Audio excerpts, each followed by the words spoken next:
Dear social media, this is my open letter to you, my friend. I wanted to write to you because right now I feel like you're having a really hard time and you might need some support and a shoulder to lean on. You are getting bashed left, right, and Chelsea from what I can see. You're being blamed for so many of the world's problems right now, such as suicide, depression, sexism, racism, homophobia, and self esteem issues, as though they didn't exist in the world before your parents, the internet, gave birth to you. Everyone is pointing their finger at you and blaming you for everything that is wrong in their lives, and I just don't think that's fair, and it's not your fault. You are not responsible for human nature. You are not responsible for the decisions people make. You exist because we created you. You exist to serve us. You exist for our pleasure. You exist to do our bidding. You are the platform on which we all stand, yet we complain about it, and the irony is we created you, not the other way around. We designed you, and if we really wanted to, we could turn you off, yet we don't. You don't create the content that exists out in the world. We do, and we share it through you, and somehow continue to blame you, as though you are self-created or self-aware, and it's you that gives birth to billions of pieces of content every day. And yes, I do understand the concerns and effects that social media can have on people, young people especially. But are you any more responsible than TV or music is now or ever has been in the past? I don't know. You are not God, nor do you proclaim yourself to be. You simply exist, and you exist to serve us. You are the genie in the bottle. Your reason for being is to make sure our wishes come true. It is not your function to police what we wish for or question why we wish for it, and we shouldn't complain if we don't like what we get. You give us what we have asked for, so why do we blame you, dear social media? You are vilified for our selfish needs. You cannot turn yourself on or off. You are not self-aware. You do not have the power to create anything. This is what we do, and yet we have conveniently forgotten that.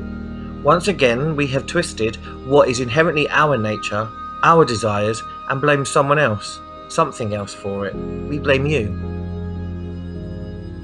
We live in a society that holds social media accountable for so many things, and you just take it. You don't argue or fight back. We bully and beat you, and yet you're always there for us without complaint. How we use you is our responsibility. It's not yours, nor should it be. We can simply turn you off, walk away from you if we choose, but yet we keep coming back. And more than that, we upgrade you. We create newer and better versions of you, and yet all we do is complain about how bad you are for us.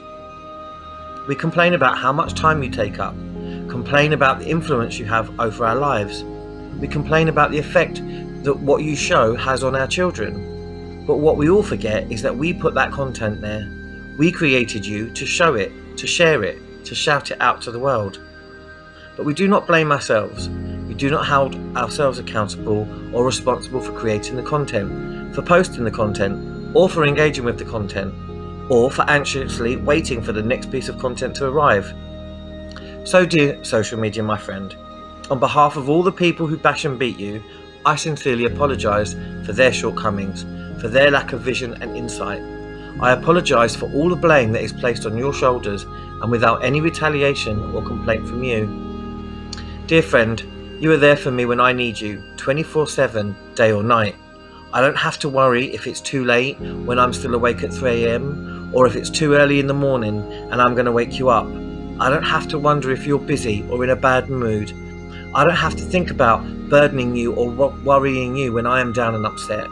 I don't have to feel guilty for offloading my woes onto you. You are there for me whenever I need you, however I need you. You never tell me no. You never tell me to go away. You don't reject me. You have time for me whenever I need you. And not just for me, you are there for billions of people across the world whenever they need you, at the click of a switch, at the tap of a button. You make it possible when we want to connect to each other, to share our concerns, to shed our tears, to support each other in a time of crisis or need. You make sure we are never alone, and yet we blame you for people's loneliness or isolation, as though that never happened before you came into our lives. The only difference is now we proudly use you to share those stories of people's loneliness and heartbreak. We we righteously use you to highlight the issues that we are also concerned about and pat ourselves on the back for it, all the while somehow blaming you, the platform, as the very source of those problems. That sounds like hypocrisy to me.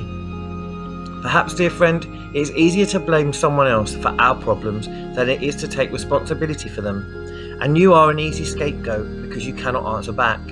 You cannot defend yourself against these accusations. So of course we blame you. Why not? Let's make you the reason the world is so unhappy. God forbid we use that energy or insight to focus inwards, to correct ourselves, to better ourselves, to make this world a better place for ourselves or our children, who will one day follow in our footsteps.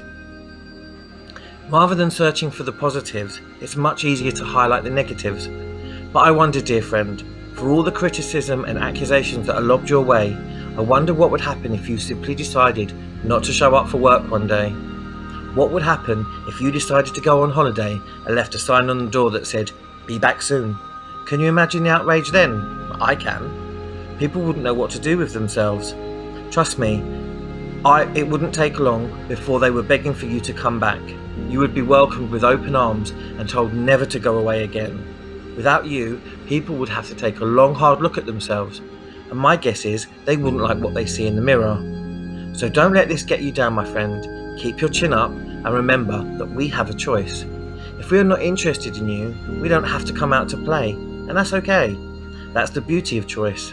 If only people would remember just how much power they have over their own lives and how much of it is positive or have a positive effect they can have. But with all of that said, I would like to say something else. From the bottom of my heart, I would like to say thank you. Thank you because I remember a time before you existed when we truly were isolated and alone. When if you didn't have any friends, all you could do was sit at home alone. I remember a time when I couldn't find my tribe, whatever that might be, just by walking down the street, or if I shouted from the rooftops that I was depressed and wanted to die, or that I was lonely and afraid as a child, and that I had questions I would never dare to ask my friends or my family. I remember when you had to send a letter abroad and wait weeks for a response, hoping that the other person got it and cared enough to reply. I couldn't make friends in other countries in other cultures like I can now. I didn't have the confidence to speak my mind and take a chance to reach out to people. I was lost in a cage of my own making, and I didn't know how to get out of it. I was segregated and separated from the world. And then you came along, and suddenly I had the capacity to speak to people across the world instantly. I could make friends with people I have never met and who I will probably never meet. I can find answers to those questions I dared never ask. I can find my tribe, and if I can't find it, I can create it. I can connect to people in a way that I would never have been able to do before. I can share my voice and find people who want to hear what I have to say. I can share my thoughts and my experiences with people who have never met me and hope that I can try to help them. To me, that is profound. To me, that is special. To me, that is my purpose on this planet. To me, that is a unique experience that should be honoured and cherished, not misunderstood or maligned. No, my friend, you have helped me in so many ways that I do not have the time to explain. You are a gift from humanity, and you can help heal humanity. Let me say that again. You are a gift from humanity, and you can help and heal humanity. We just choose to use you. How we choose to use you is our business, and we have no business blaming you for what we do or how we do it. Without you, this post wouldn't be possible, or rather, it would be pointless because I would have no one to share it with. I would be alone at home on my own talking to myself. But thanks to you, I have a voice, I have options, I have connections. How I choose to use or utilize them is down to me. That is my responsibility, and that responsibility is on my shoulders, exactly where it should be. You have improved the quality of my life and so many lives in so many ways that can never be properly quantified. So my dear friend social media, keep your chin up and remember that for all of the negatives out there are plenty of people with nothing better to do than criticize you. But there are millions of people who love and need you and whose lives are better because of you. So on their behalf, I would like to say thank you. And I hope that as much as our relationship may change or grow over the years, I hope that you are always in my life. So my friend, much love and take care. So, that was my letter to social media. And now I turn to you, my friend. I would like to thank you too, because without you here to listen, to watch and engage with me, there would be no point in my doing this. I believe my purpose in life is to serve and help other people, and to help them on their journey. And in relation to this video, I would love to hear your thoughts, both good and bad, because that is the joy of this platform and of freedom of speech. And lastly, if this video made you think or question your relationship to social media, I would love it if you could share it on whatever platform you use and continue this conversation with somebody else. Once again, many thanks and much love, Tony T.